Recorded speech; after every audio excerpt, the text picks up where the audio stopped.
Olá, eu sou a professora Carolina Brandão Gonçalves, nossa disciplina é Tecnologia na Educação do Campo e hoje nós vamos falar de sala de aula invertida. O que é a sala de aula invertida? É uma inversão da lógica do modelo pedagógico. Os estudantes entendem os conceitos antes da aula.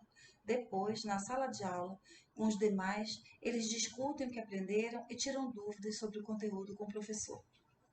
Quando se inverte a sala de aula, diferentes modelos de ensino podem ser aplicados. Grupos de estudo, leitura silenciosa e desenvolvimento de projetos são alguns exemplos de como a aula pode ser flexível. A sala de aula invertida consolidou-se como uma das maiores tendências da educação nos últimos tempos, sendo uma modalidade de ensino híbrido. Para quem não sabe, o ensino híbrido é a mescla, a mistura entre o presencial e a educação remota. Bem, nesse modelo, existem atividades para casa e atividades no contexto da sala de aula. As atividades feitas em casa, elas podem aumentar o acesso dos alunos aos professores com lições em formato de vídeo criada pelos próprios professores remotamente, além das aulas presenciais em sala de aula, claro. Segue alguns exemplos e ideias das atividades em casa. Assistir uma lição em vídeo, revisar o material da disciplina, ler textos ou artigos, participar de uma discussão online, conduzir uma pesquisa e tutoria digital para aprofundamento.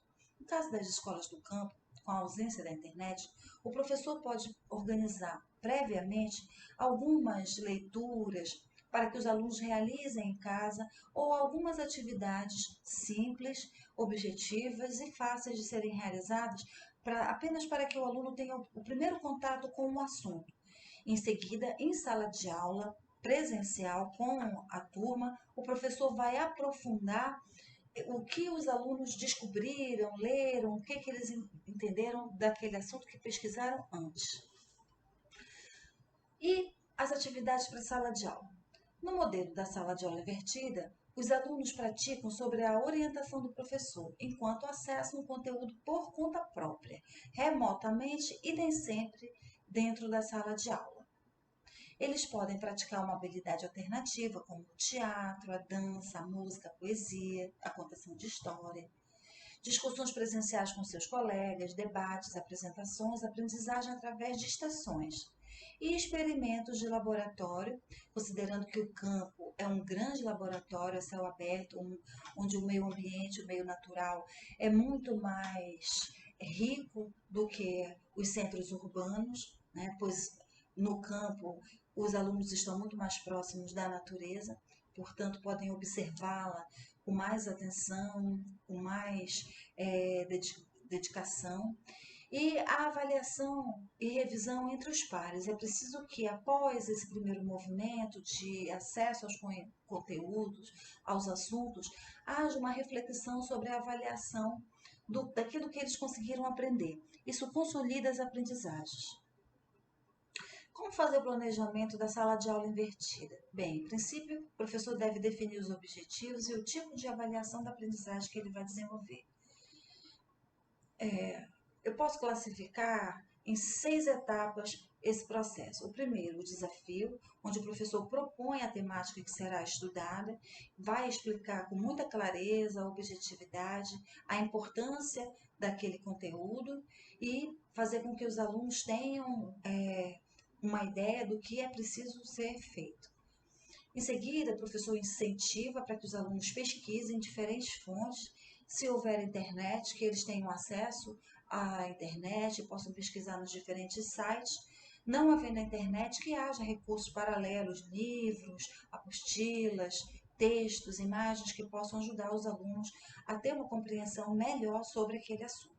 Mesmo a partir de questionários, de entrevistas, os alunos podem realizar uma atividade prévia para descobrir determinado assunto e em seguida ser discutido em sala de aula.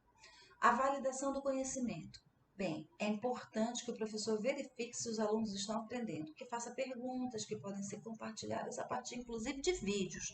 O professor pode elaborar pequenos vídeos e com as perguntas que ele acha que os alunos precisam refletir e compartilhar.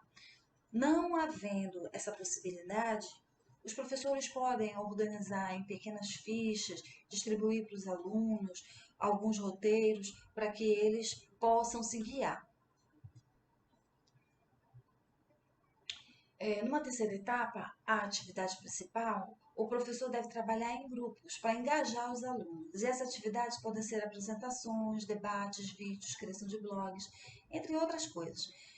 Deixe claro o que é esperado em relação ao material produzido. Preciso que o professor deixe bastante claro aquilo que ele deseja que os alunos produzam, para que os alunos não se percam, não fiquem difusos, tenham compreensão do que é possível. Mas, claro, isso não pode ser uma camisa de força, então você deve deixar o aluno ter a sua criatividade, a sua sensibilidade para produzir o seu conteúdo. A sistematização é estabelecer um momento para encerrar a atividade.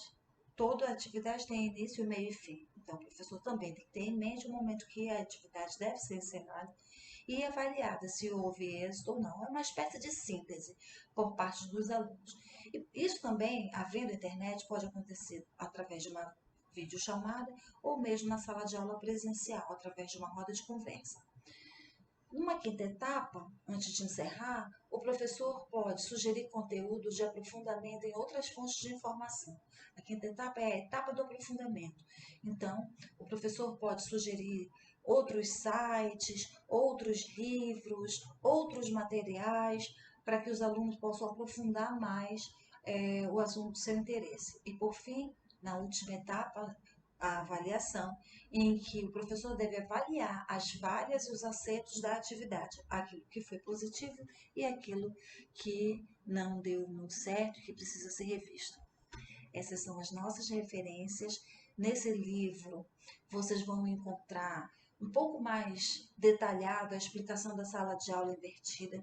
É preciso considerar que a literatura é uma literatura americana, de uma realidade muito diferente, um país muito desenvolvido, né? As escolas têm outro contexto, mas aqui e ali nós podemos tirar lições para nossas experiências próprias pedagógicas nas nossas escolas.